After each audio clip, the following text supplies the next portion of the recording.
And I would like to thank Kentucky American Water for being our presenting sponsor for these Policy Luncheon series. They've been phenomenal partners for us over the years. We value them greatly. And at this time, I'd like to have Nick Rowe, President of Kentucky American Water, to come to the podium to make a few remarks. Nick.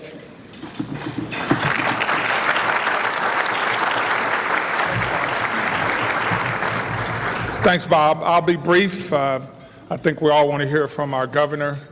And Bob, we'd be remiss if we didn't also recognize Blake Brickman, who is the governor's chief of staff. Blake, you want to raise your hand so people see you? A great team member and really open to new ideas and thoughts from the business community. So we appreciate you for your leadership there. Kentucky American is proud to continue to support this public policy forum. I do think it gives us an opportunity locally, regionally, and statewide to bring our issues together. I was just telling the governor when we became presenting a sponsor of this event some years ago, I remember having these at the Marriott, and we had about 30 people there. And it was a tough going, and since then it has grown and grown, and glad to see where we are today. Kentucky American, for those who don't know, is part of the American Water family. We are the largest investor-owned water and wastewater utility in the United States. We operate in about 47 states. In Canada, we go west to Hawaii, American, and to California, north to Canada, south to Florida, the Midwest, New York, New Jersey, all the Midwestern states. And we operate 12 military bases on a 50-year management contract of their water and wastewater facilities. Very simple for us as a business. You're only good as your employees. We have about 6,700 employees. I always say if you got good employees, good things happen. If bad things happen, it's probably lack of leadership. So we try to do both right. Try to hire good leadership and try to make sure we hire good employees. And with that, everything else follows. Our commitment to our communities, the customers that we serve, something that we take very seriously in our community and here in Lexington to try to make the places where we live and work a better place. And I hope you see us as Kentucky American being a very key part of the fabric of this community. So whether sponsoring programs like this, or sponsoring with the Fayette County Public School Systems on our science fair, or teaching kids how to swim in partnership with the YMCA, or taking care of low-income families through H2O to others, or supporting our employee efforts in reforesting the bluegrass or river cleanups, whatever the case may be. We really do try to get it right and try to be a part of this valuable community. You know, we had a ribbon cutting ceremony this week down at our facility on Richmond Road, and that we have been the water stewards in this community for 131 years, since 1885, with a facility that served about 200 customers. And now we serve 130,000 customers in 11 counties. So we're really proud to be a part of this community, and we want to continue to support this community as we go forward. So thank you. I'll turn it to our chairman of our Commerce Lexington, Alan Stein, for the introduction of our governor. Thank you.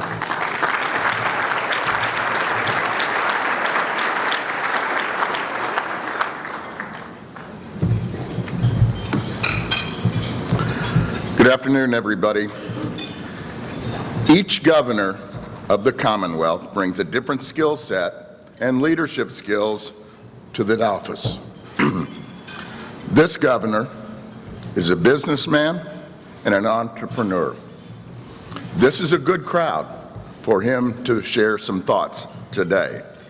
He understands job creation in the private sector, and he knows the art of the deal. His door has always been open to our chamber and our business and community leaders from Central Kentucky. He's listened to our concerns on important issues, particularly like workforce development. Because of Governor Bevin's leadership, funding was secured for the renovation and expansion of our beloved Lexington Convention Center.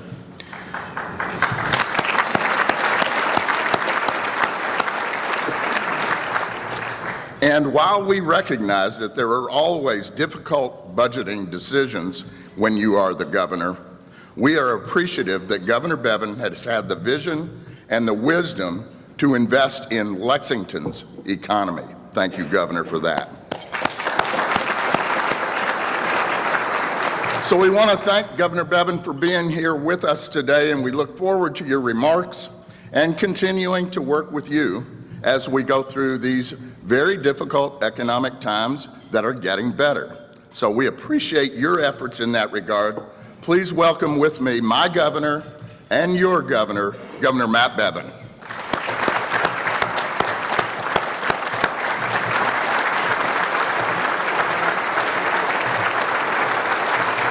Thank you. Thank you very much. I appreciate it. Please do have a seat. I tell you, we are fortunate. I mean, I look around this room, and thank you for being here. Any number of you might have been any number of other places. It's a beautiful day out there, and you might have even been tempted to play a little hooky and take your lunch break outside, but you chose to be here, and thank you for that. I'm honored by your presence, and I also am grateful for the fact that you've chosen to challenge yourself. Iron sharpens iron. You've heard it said. This is a room full of iron-willed, iron-tempered individuals, and use these opportunities to challenge each other. I want to do something that was not something I was planning to do, but I want to also draw your attention one more time to the back of this sheet. This is literally why you're here, among other reasons. To Kentucky American Water, thank you for leading, because this is a room full of leaders. And to be a leader among leaders, thank you very much for the sponsorship of your organization. But I also want to take time to literally read the names on here. And while I don't mean to single out any particular ones among them, I would really draw your attention to the small business sponsors at the bottom. You may look at those names, and I won't read any one of them. There's only about a half a dozen or so of those. But if a name on there does not ring a bell with you, most of us know the names at the top. We know them, we've interacted with them, we've perhaps done business with them. But if there are any names on here, and especially those smaller ones, take a minute to Google them up and find out what they do. You might just find they do exactly what you need to have done, and they're in your own backyard and you didn't even know about them, and they're sponsoring your chicken, for crying out loud. So please, in all seriousness, this is what great states do and have historically done, is they take care of themselves. And I don't mean to, I'll try not to invoke the name of too many other states, but a state that does it well. And if any of you have competed for business in this particular state, you know darn well if there's a business from that state competing for the same business, odds are almost guaranteed they'll get it, and that's Texas. Texas takes care of themselves. I was in the investment management business. When I showed up to compete for a piece of business in Texas, and there was a Texas investment manager waiting in the room or in the room waiting to come out when I walked in, the odds were slim, and I knew it, because they, out of a sense of pride and respect, take care of their own. So let's do the same. These are people who not only are our own, but have taken it upon themselves to step up even above and beyond and to sponsor this event. So thank you for humoring me on that. There are a number of things I might say here. Let me do this. There is only one microphone. Because of that, there are some of you who just do not want to get up, wind through, and stand in line to ask a question, and yet you have questions. So if there are there a couple people in this room that could conceivably have a piece of paper handed to them?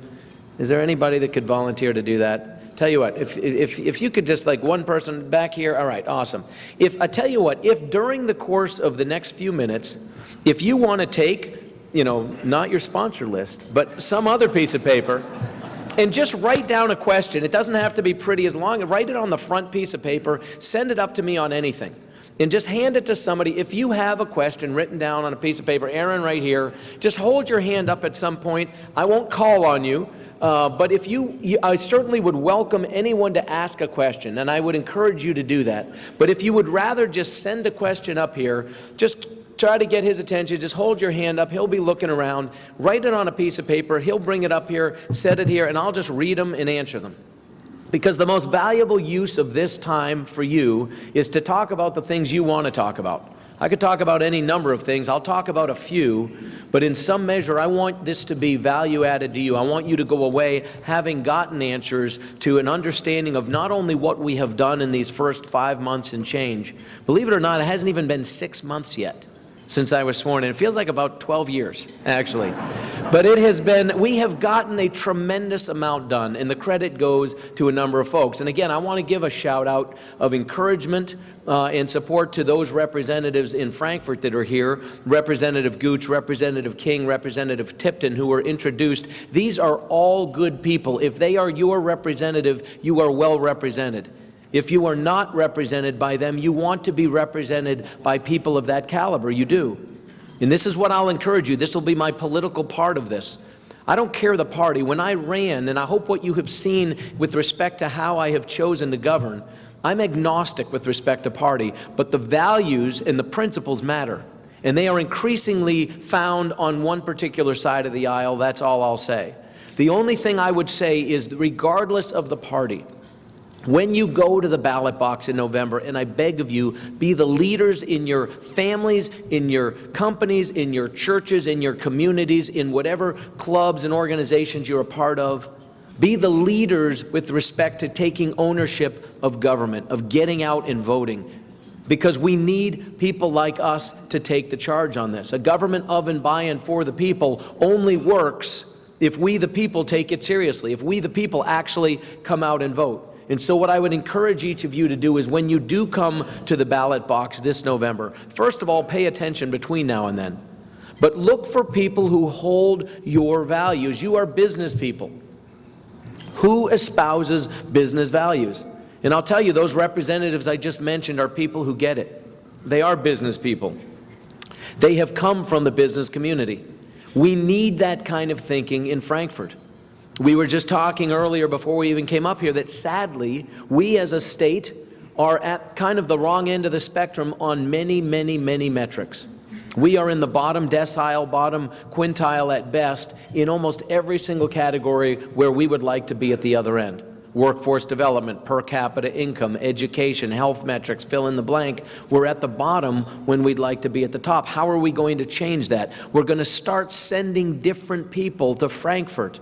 Because I'll tell you, we have for too long run this state, and I'm going to be very frank, and it goes beyond party, because it's come out of both parties. But I'm tired of seeing Kentucky run like a banana republic. I truly am. I'm weary of it. Part of why I ran is because I am a business person. Because so many of you, I have paid millions and millions of dollars into this system, in taxes and payroll, in corporate taxes, in seeing these dollars not be wisely spent was discouraging. And I realized I could sit on the sideline and just bemoan that, or try to step forward and do something about it. And you all were gracious enough, and others, to give me this opportunity. One thing I have discovered upon being elected is apparently everyone voted for you.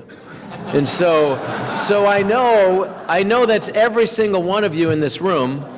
Al Cross probably not so much, but the rest of you, I am confident, probably did so. And to that end, I thank you for that. But whether you did or didn't, it doesn't matter. I'm obviously being somewhat facetious. But the bottom line is, I'm here to represent Kentucky. I'm here to make decisions that are in the best interest of all Kentuckians. Because if there's a hole in the boat at either end of our state, in any one of our communities, eventually all our feet are going to get wet. And we owe it to one another, whether it's supporting the people who support us, or whether it's just supporting our neighbors in our own local communities. This is how we will be the best version of ourselves. It's been said that without vision, the people will perish. This is very true. And I believe it to my core. And my vision for Kentucky is that we will become the best version of ourselves, and that we will become the manufacturing hub of excellence in America. There is no state right now that lays claim to this. If you were to ask everyone in this room to state the one state that you believe most embodies engineering and manufacturing excellence in America, we would easily get a dozen different states, and maybe more. There is no state, including our own, that can lay claim to this. And yet, if I were to ask everyone in this room, if you were to think in the continental Europe, if you wanted something engineered and manufactured to the highest degree of exceptionalism, where would you start? I would bet almost everyone, if not everyone in this room, would say Germany. It's intuitive. You don't even miss a beat. I have never asked that question without having heard Germany. It isn't to say that there's not great capabilities in France and Italy and Switzerland and fill in the blank, but Germany is what immediately comes to mind as the best. Why not Kentucky? Why should Kentucky not be exactly the very same in people's minds as it relates to those that not only would expand their business in the U.S., but those that would come to North America for the first time? We have advantages you could not buy for any price. I've shared some of this in conversations with people. I'll just remind you, the confluence of riverways and roadways, you can't recreate this at this point, literally for any price. You look at the geopolitical instability in the world, and trust me, I was in Europe less than a month ago. When I was in Germany, literally half the country came to a grinding halt at the airports because Lufthansa unions were on strike and the place began to grind to a halt. 2 days later, I was in France, and they were literally rioting in the streets of Paris because they were starting to ask that people actually work in return for the compensation and benefits that they were receiving. And that was a bit too much to ask, apparently. There was plenty of energy, though, from not working that could be expended on throwing Molotov cocktails at public buildings. Silliness. We laugh, but this is the civilized part of the Western Hemisphere that, frankly, so many of us have in recent centuries come from. This is a good opportunity for America. Unfortunately, because of the degrading socioeconomic and geopolitical unrest in the world, people are looking for stability. The last bastion of any real stability is here in North America. That is reality. And many companies, European included, are looking for a place where they can have a stable presence for doing business, where their capital can be less at risk. We're hardly perfect. We hardly have it all figured out here in North America. But guess what? This is the last bastion of real significant hope politically, geopolitically, economically in the world. And guess what? We're smack dab in the middle of it. Kentucky is the heartbeat of it. Literally, we are in the middle of it. And we have an abundance of resources, of coal and timber. And the one resource that, I kid you not, as surely as we sit here, 50 and 100 years from now will be more valuable than gold and oil, and that is water, potable water, and an abundance of it. We are blessed by these things. If we can get our act together on a handful of fronts, be it labor law, be it tort reform, be it tax reform, be it pension reform, be it education reform, the handful of things that employers look for good reason when locating somewhere, if we get our act together on these fronts, this state will sparkle. Because with all due respect to Plano, Texas, for crying out loud, I mean, have any of you been to Plano in the last 2 or 3 years? It's unbelievable. What is this? I mean, it's this unbelievable, everything is being built there. We're heading into a season where, frankly, no one really wants to live there. It's 110 degrees, it's brutal, it's hot, it's flat. But what are they doing right? They're doing a lot of things right economically, from a tax standpoint. Why not here in Kentucky? I was at Cumberland State Park, the Cumberland Falls State Park yesterday as we kicked off an announcement about ways we're going to start plowing back into our state parks and starting to reinvest in these amazing gems that we have, that we are so blessed to be the stewards of in our own backyard. And while I was there, I was just struck by the fact that the diversity of the topography, the beauty of it, is remarkable. This is going to continue to be a place that attracts people. So let's get our financial house in order to make that happen.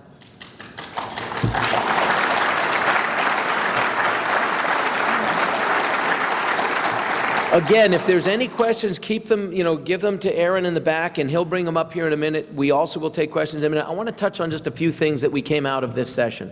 I hope you followed along. I'm a little biased in this regard, but in all seriousness, if you look at the actual legislation that we moved through, and I'll be happy to answer any questions about any specific piece of it that you'd like, but we moved good legislation through the session on any number of fronts. And I truly would submit to you that we did more in the last 5 months, and the credit really goes to our legislature and the people who worked hard to make this happen. But we moved more good legislation through this state in the last 5 months than we have in the previous 10 years. And that's a fact, and truly on any number of fronts. And so a lot of these were literally driven by the fact that these were things we said we were going to do.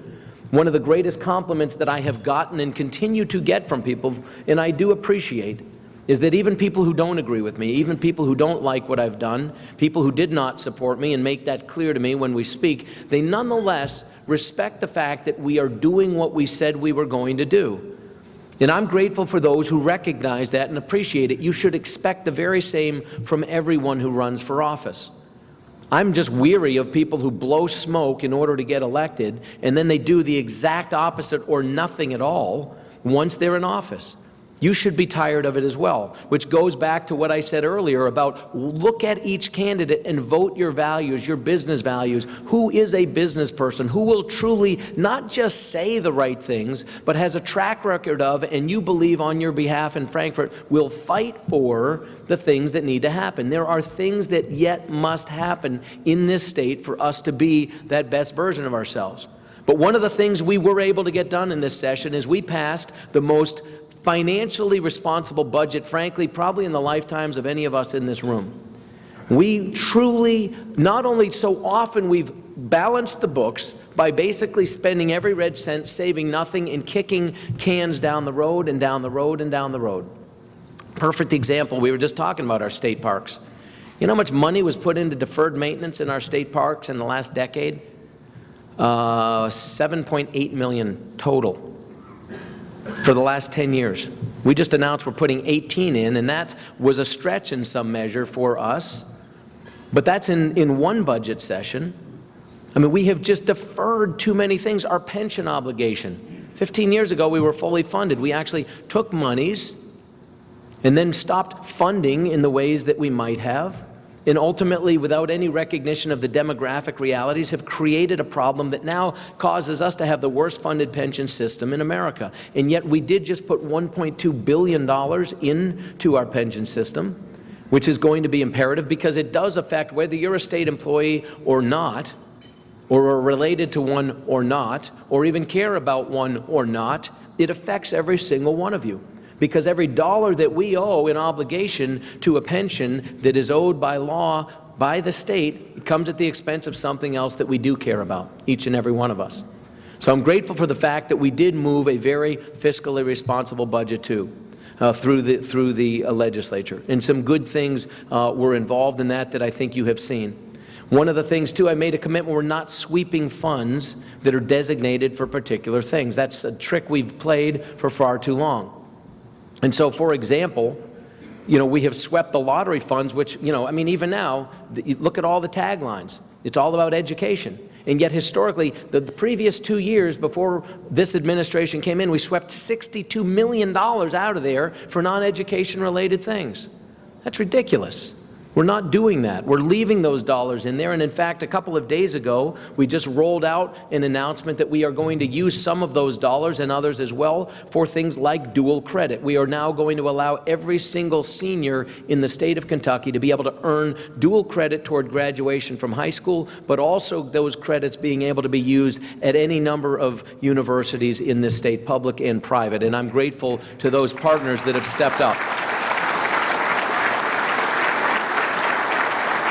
We're going to start with seniors, but ultimately move it down to juniors as well, and even hopefully below that as dollars and participation allow us to do. And I think that is going to be very possible. So these are the kind of things that we have got to move forward in a progressive fashion. And progressive means different things to different people. But I will say this, there are two things that must happen for us to be the best version of who we're going to be.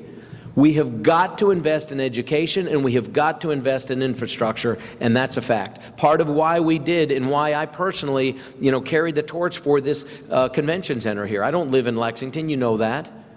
The reality is this, it doesn't benefit me personally in any way, shape, or form, except that as a Kentuckian it does. Because a strong Lexington is good for Kentucky, and this is one of these cities. This is an incredible gem. You know this, you're from here.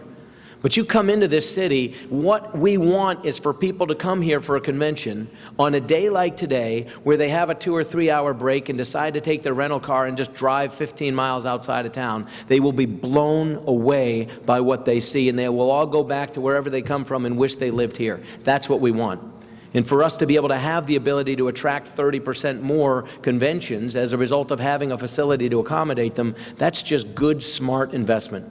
And we were able to structure this in a way, because I am a business person, the initial ask was that we just simply provide state dollars to come alongside other dollars that were available, bonding, et cetera.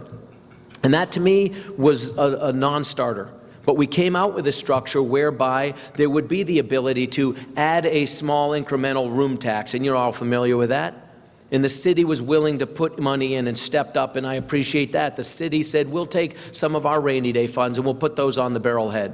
And we were able to work out a deal where the land underneath that expanded part will actually be deeded to the state. So there is some kind of recourse, some kind of collateral for the taxpayer's investment. And these kind of things made it a doable deal, and one that actually allows all boats to rise on the tide. We set aside, for the first time in Kentucky's history, a permanent fund dedicated to the paying down of our pension system obligations. This was a battle royale. And sadly, so often, and this is, again, I encourage you, don't be hung up in the politics of stuff. It's crazy to me how in this state people will be against something simply because someone in the other party was for it. And this was an example where I think because we put ideas forward, other people were against it just because.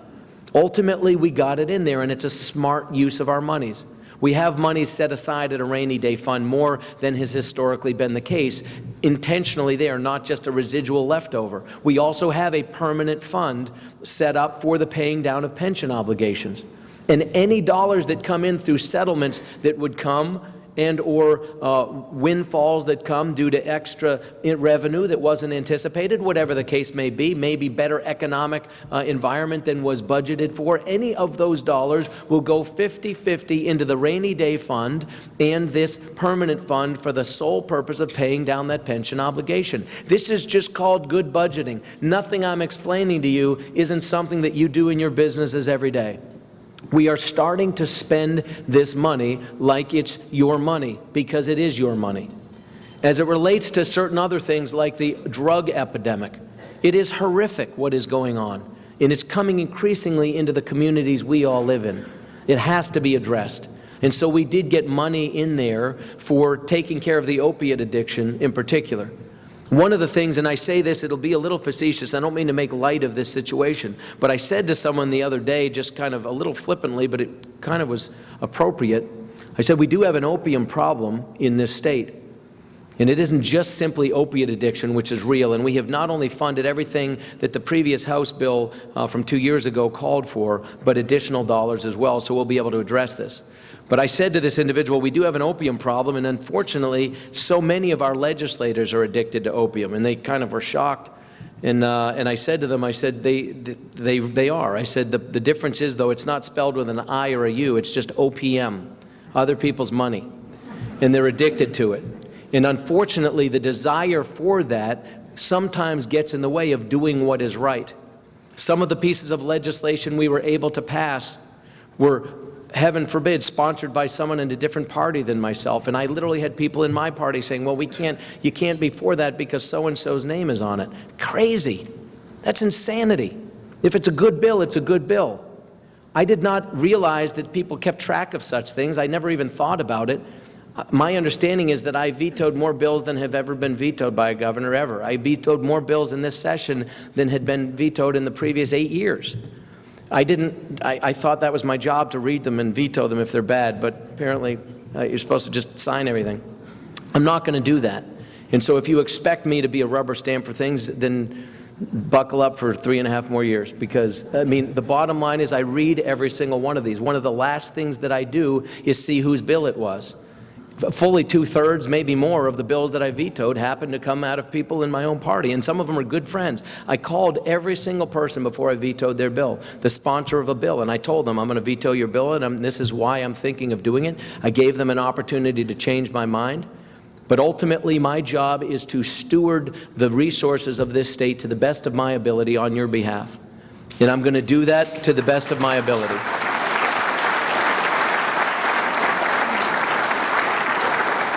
We talked about workforce development in addition to the dual credit dollars and things that we put forward. We did, and this was, again, a battle back and forth. I put it in, it was all taken out, 100% of it, then we got half back in. Ultimately, we got all of it back in, and I'm grateful for that. $100 million for workforce development. We talked about workforce development. We've seen how workforce development dollars can be used wisely, and we've seen, sadly, in this particular area, where sometimes they can be used a little less than wisely. And we're cleaning that up. And we truly will continue to. We literally are just getting started. You all have seen in recent days some of the examples of where we are cleaning up, and you can expect more of that around this state. We spend an amazing amount of state and federal dollars on workforce development with very, very, very little effective output. And so this $100 million that we've put in is to be used by businesses and our educational institutions to come together and provide training in education that is actually needed and desired by our employers. So we are taking applications right now from people on ways that we can take existing programs and scale them up and develop new ones from scratch. There's no preconceived notion as to where any of those dollars are going or who's going to get them. One of the things I line item vetoed out was the fact that people tried to, as a condition of those dollars, say that X had to go to this community, and X had to be this type of project, and X had to be nonsense. This is how we get ourselves in trouble with your money. You don't pre-assume that dollars have to go in certain places.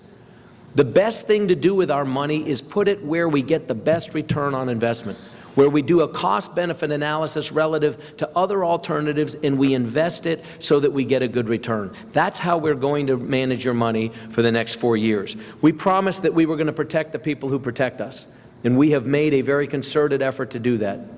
And we have indeed raised the compensation for our Kentucky State Police and other law enforcement peace officers who are funded out of the CLEF funds. That's another thing we have done, is the CLEF funds, which are a surcharge on some insurance premiums that are intended to go to police and fire, have been in recent years swept. Last year we swept $17 million out of the CLEF funds and never gave anybody a raise. Our Kentucky State Police and firefighters had not seen an increase in their CLEF bonuses since 2001. But we've been taking millions and millions, well north of $100 million in recent years, out of that fund that is supposed to provide those dollars to them. That's crazy.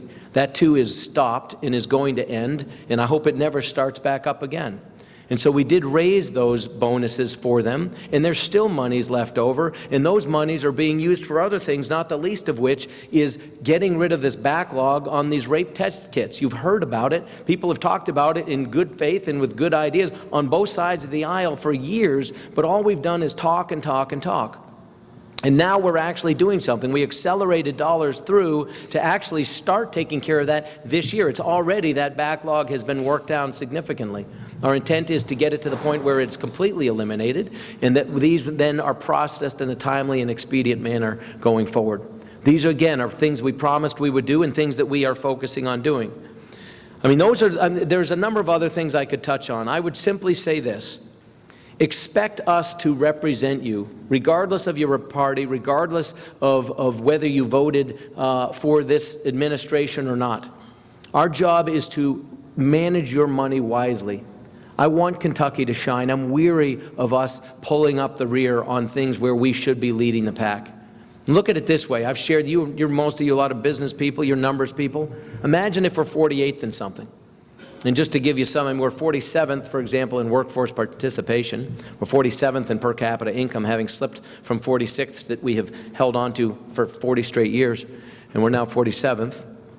But imagine we're 48th, just to make the math easy. If we're 48th in something, we simply have to move up to 40th to have a 20% increase. Think about that. You could have a 20% improvement in whatever that area is. 20% improvement, that's a pretty remarkably fantastic upside. There's not one of us that wouldn't notice it, feel it, appreciate it, be excited by it, and we'd still be in the bottom quintile in America. How can we not be pretty excited about our upside possibility? We have extraordinary upside possibility in this state. So help me make it happen. The last thing I'll say before I start to address these questions that are here, and in fairness, remind me what we have for time. Another 15 minutes. Okay, we'll get through these quickly then. The bottom line is this: I need your help to make this happen. I'm the tip of the spear. It's as simple as that. I'm one person, I'm the tip of the spear. Ultimately, whether the spear hits the mark and the degree of force and momentum behind it that determines how deeply it drives into the target is driven by all of you. You all will determine whether or not we are successful. It's that simple. It is demanded of each and every one of us. Every one of us has a responsibility within our own spheres of influence to make sure that we do what we can to make Kentucky the greatest version of itself. Let me go ahead and address some of these questions. And again, if you want to ask one live and in person, feel free to address the mic and you will get preference over these, but I'll start with this. It says KRS, KTRS. My mother, a widow, collects a pension from KRS. My spouse, a 40-year school principal, is a KTRS member. Speak to the underfunding and what will become of the new teacher's pension plan. I touched on that briefly, but let me just simply say it is my intent to get this back to fully funded. There's not one of our state pension plans that is fully funded. And without picking on anybody in particular, it's perhaps not coincidental that the most well-funded happens to be the legislator's pension plan. And that's, in all seriousness, and I'm going to be very honest, and this is not to pick on any of the legislators in this room, the legislators who, as I've said, are truly among the finest we have. But I'm going to ask a question, and I'm completely serious. Why do we pay pensions to part-time politically elected officials? Why? Why? It's ridiculous. We should not. There's no way that would ever get through unless you grandfathered people that were in. But by Jiminy, we ought to, in the next several years, get rid of that. There is nobody who should be seeking politically elected office so that they can tap into a pension. If you want to be a public servant, be a public servant. Serve the public, not yourself. But that said, they're all underfunded. What are we going to do? We're going to shore them up. We're going to actually make increased contributions above and beyond the ARC requirements. We're also going to take closer looks at what we can do to invest this money more wisely. Some of you may have noticed we haven't exactly been lighting it up with respect to our investment performance. This is one of the only states, maybe the only state, I don't know of another state, where you do not, even through freedom of information, have the ability to get any information about what's going on in the pension system. Nonsense. I mean, that's the kind of thing that has got to end. We are going to have transparency, the likes of which we don't have, and that is going to come. I replaced our chair, who was the head of the KRS board, on the investment board, and he continues to show up to meetings and try to be seated. It's the most, I've never seen anything quite like it. This is a grown man who hasn't quite figured out that he's not on the board anymore. It'd be interesting if he comes for 3 times in a row. We'll find out this month. But it's that kind of childishness that, unfortunately, that I have to deal with because people just aren't used to the fact that we're doing things in a different way. We are auditing every single one of these pension plans. The public will be aware of everything that is discovered in those audits. Every bit of it will be made available to every one of you. The media, among others, will have access to the pension system and information about it going forward, and they should, and you should, via their analysis of things. Do your own analysis as well.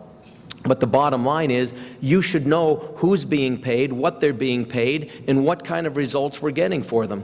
So the bottom line with respect to KRS, KTRS, et cetera, we're going to clean this up. I came out of the investment management business. This is one of the reasons I ran. I'm going to interrupt now. And how long will it take? It's going to take 20 to 30 years. It's going to take 20 to 30 years. But here, understand this. That doesn't mean we're not going to have checks coming over the next 20 to 30 years. We've stopped digging, and that's the key. But in order for us to get back to the top of the hole, it's going to take 20 to 30 years. It will take a generation. It may go quicker than that.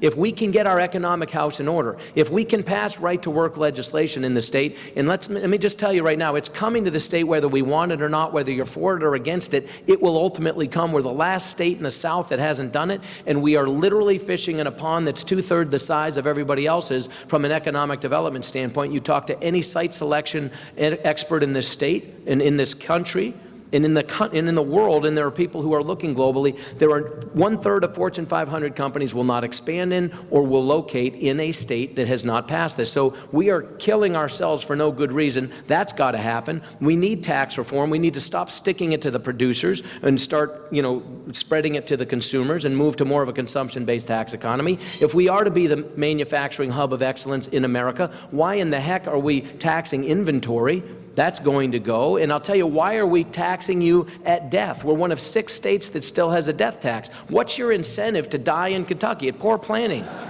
Poor planning on your part. Seriously. If you have any kind of means, you are not a good planner if you die in this state.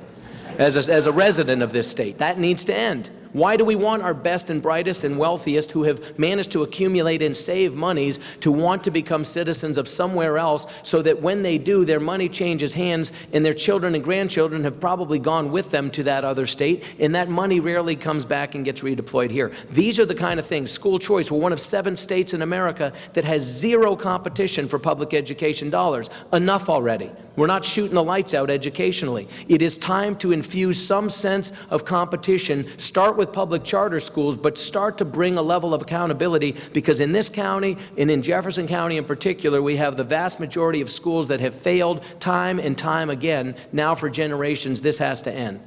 I could keep going, but there's people waiting to ask questions. Sorry. Yes, sir. How you doing, Governor? You recently added Kentucky to a number of states that are suing the federal government over Yes. the transgender bathroom guidance. Given the experiences recently in Indiana and North Carolina, which have included boycotts as well as major corporations pulling out, I'm curious, did you consult with business people, and what are you hearing since you've made this announcement? Yeah, I've spoken to many, many people, individuals, business people, et cetera. I don't know one person who thinks it's a good idea for the President of the United States or somebody in Washington to dictate bathroom and locker policy in the state of Kentucky. Not one. Not one. Literally, not one.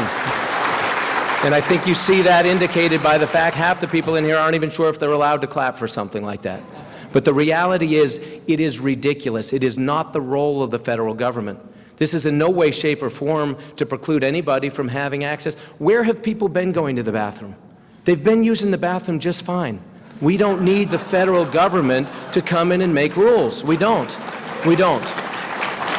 You're not concerned about any fallout from the business community? I'm sorry? You're not concerned about any fallout with the I'm not. There's been 0, and there won't be any in this state. I'll tell you that much. There really won't. I think the American people are about fed up with having the federal government tell us right down to the micro, whatever the heck, exactly what is and what isn't going to happen in our local communities. It is not the role of the federal government. There are distinct and clear roles for the federal government.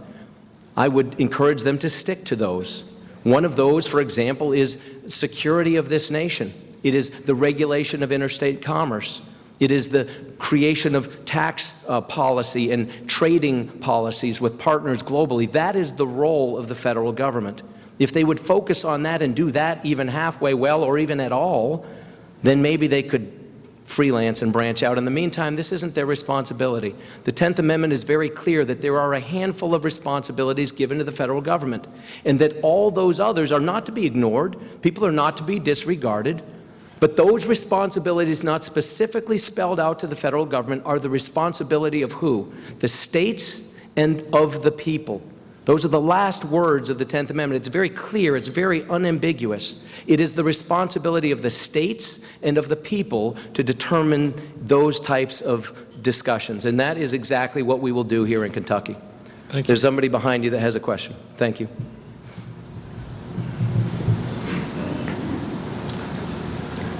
Thank you for joining us, Governor. You mentioned traveling to Germany and Europe. Another strong partner with Kentucky, of course, is Japan. And one thing those companies are very much interested in policy-wise in Kentucky is labor laws. And I know next year is not an election year, so a lot more stuff can get done. What are you looking forward to in terms of kind of tax reform to make that more attractive to them, regulation reform? Of course, you mentioned right to work. The Japanese companies are very strong with regards to that. Do you have kind of a roadmap for Yes. the next session? It's a good question. Actually, the very next piece of paper on the top of here says, what will you put forth in terms of a tax reform proposal? Let me try to touch on that as quickly as I can. 2017, next year, expect that we will have very comprehensive tax reform discussions. And by comprehensive, for some that means, again, it's like the word progressive. It means different things to different people. But the bottom line is everything will be on the table, everything. Every tax expenditures are the name we give to loopholes, and there are more than 300 of them in Kentucky. And they cover things that we care about and things that we don't care about, things that never sunset. They are worked in because somebody was able to get them put in a piece of legislation. They are never checked for efficacy. They are never brought back up in a budgetary session. They never sunset. They just hang on like a hair in a biscuit.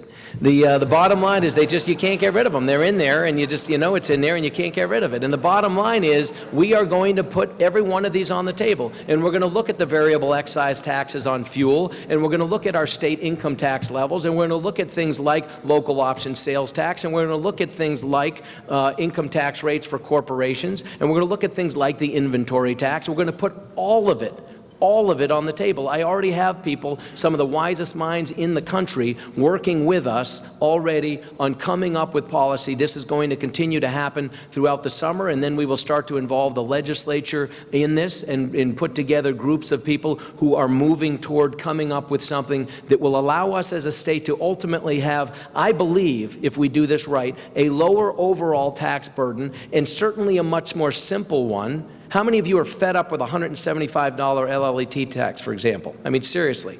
Stuff like that, it's not worth the money we get for it, and it's not insignificant, but the hassle factor, we will get rid of those things and add other things. There will be ultimately, I think, an easier tax structure, one that ultimately is at best the same burden, but we will derive so much more revenue as a state. We will streamline. We have one of the most antiquated tax policies of any state in America. And this is something we are going to get done in 2017.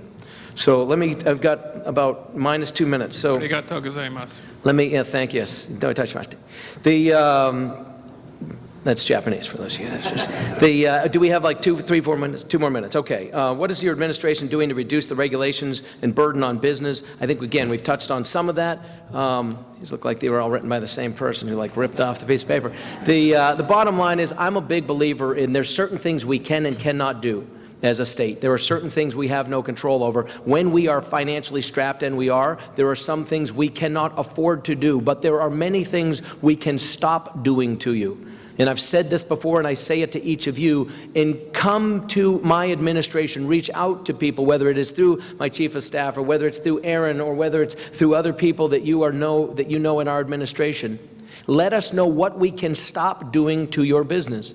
Already, I've heard from a number of people. There was one company that has literally had a battle back and forth with the state of Kentucky and the Department of Revenue in Kentucky since 1981. 1981. I talked with a man who's about my age who's taken this on from his father. They've been battling this for 40 years, or 30-some years. That is going to be resolved probably in the next couple of weeks. Again, they're going to pay something. The state will work. I mean, there is an issue there. But the point is, people should expect their government to work for them. Tell us what we can stop doing to you. And that includes maybe demanding $30,000 from you and making you spend $70,000 a year because we don't tell you how that's going to work. Thoughts on overtime? The change for $47,456, gracious, we don't have time to get me started on that. Let me just say I'm a business guy. I can appreciate voting and enlightening, focus on business values, but does that outweigh people values? At times they are in conflict and must be balanced responsibly. How can you ensure that for the citizens of Kentucky? Again, understand that my office is always open, will continue to be open. I agree completely. It isn't about what I personally want or what any other one person personally wants. It's about what is in the collective best interest of the people of Kentucky. And that's whether it's, bathroom policies or anything else. They affect a lot of people, and they should be driven by what is in the best interest of the whole. What's my thoughts on early childhood education? It's critical. If we don't educate young people, they don't become middle-y educated young people or teenagers that are educated or adults that are educated. It starts early, but let me tell you right now, it starts in the homes. As parents, we got to stop abdicating responsibility and assuming it's the government's job to take over for responsibility for our kids from the minute they're born. So that's one thing for starters. Touch on that. We're trying to increase the number of college graduates. Last question I'll touch on real quickly. How do you plan to retain or increase number of recent college graduates? Looks like these, they leave because of lack of opportunities, quality of life, et cetera. It's true. The reality is we can spend all the money we want on workforce development. We can get all the fantastically well-trained and educated young people that we want, but if we don't have jobs for them, they're going to leave. And increasingly, some of you know this to be true. Success to me is going to look like this. In 3 and 5 and 13 and 15 and 30 and 50 years from now, the governors of Tennessee and Florida and Indiana and Texas are going to wonder why their kids have to go to Kentucky to get a job. Thank you. Appreciate it.